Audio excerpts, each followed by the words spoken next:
أعوذ بالله من الشيطان الرجيم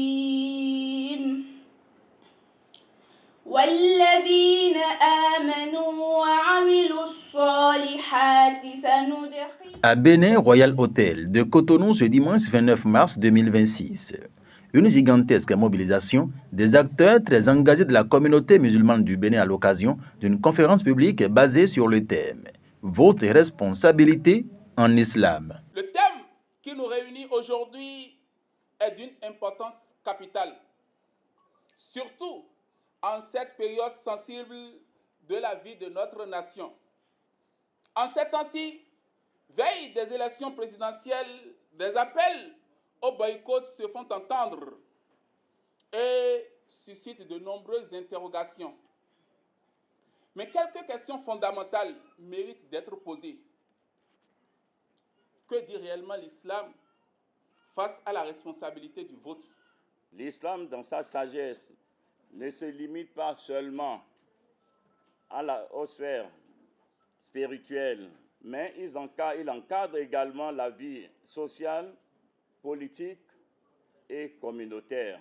Il appelle à la justice, à la consultation et à la préservation de l'intérêt général.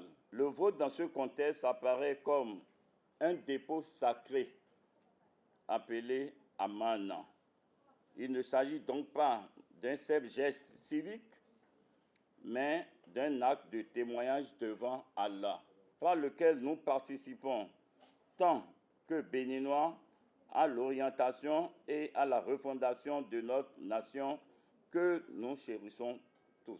Nous avons organisé, c'est juste pour sensibiliser la communauté musulmane surtout, et en général la population béninoise pour le rôle qu'ils ont à jouer dans les élections qui arrivent. Plusieurs interrogations qui ont trouvé leur réponse à travers les différentes communications qui ont été présentées à l'assistance. Rôle et responsabilité en islam. Pourquoi est-il important pour les musulmans de voter? À la question, l'expert en communication répond. Il est important pour le musulman de voter pour trois raisons que j'ai développées. La première raison, c'est que la politique est incontournable. La politique ne te demande pas si tu es musulman ou si tu n'es pas musulman, parce que la politique concerne la société de façon générale. Et quand on parle de la société de façon générale, le musulman fait partie de cette société. S'il veut être pris en compte, il faut qu'il s'implique sur le plan politique.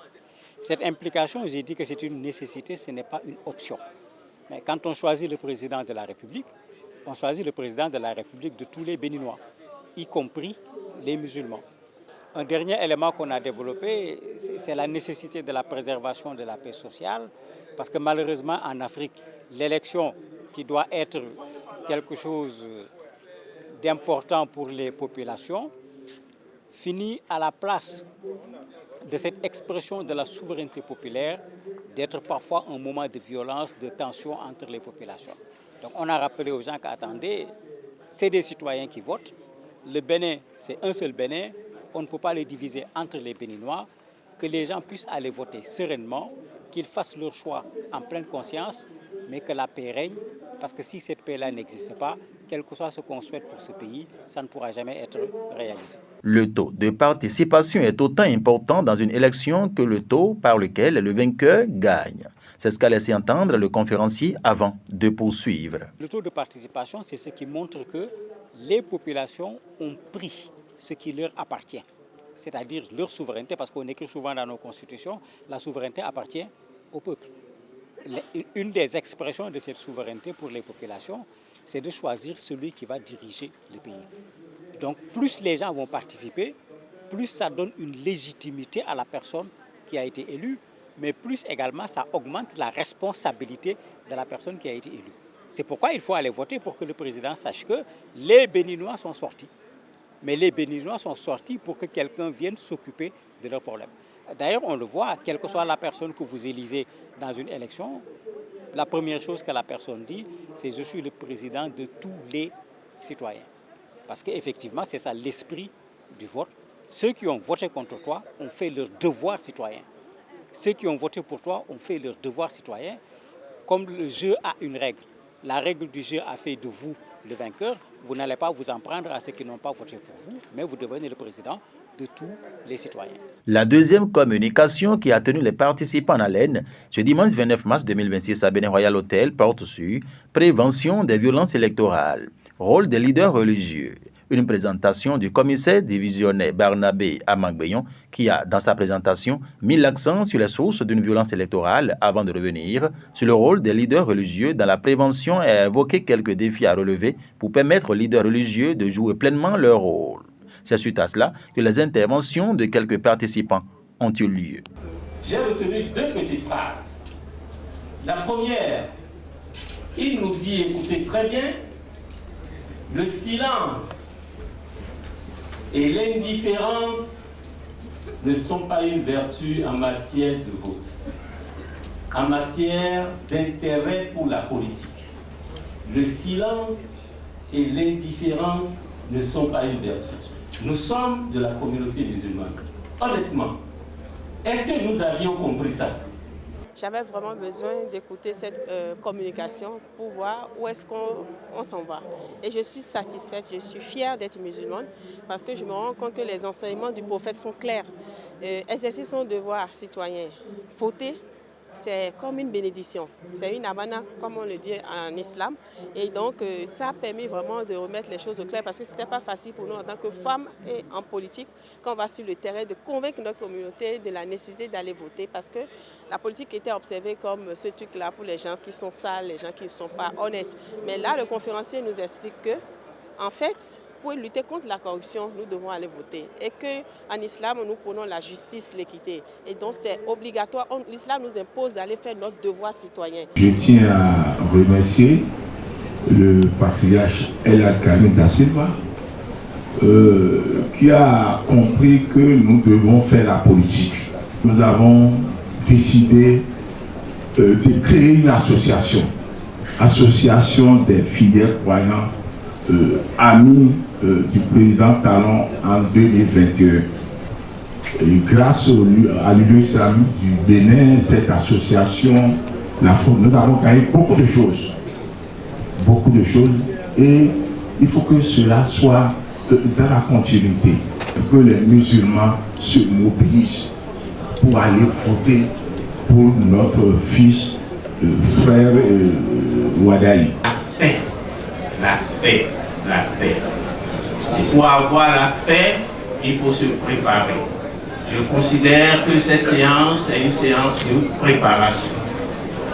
À écouter les deux communicateurs, il faut se préparer, il faut prévenir, comme on le dit, prévenir vaut mieux que guérir. Nous voulons que la communauté musulmane sensibilise la communauté musulmane pour que le jour de l'élection, le 12 avril, pour que tout le monde sorte pour aller voter. C'est très important. C'est ce qu'on veut de nous, ça. Nous sommes nombreux venus ici maintenant. Ce n'est pas à cause de l'argent que nous sommes venus.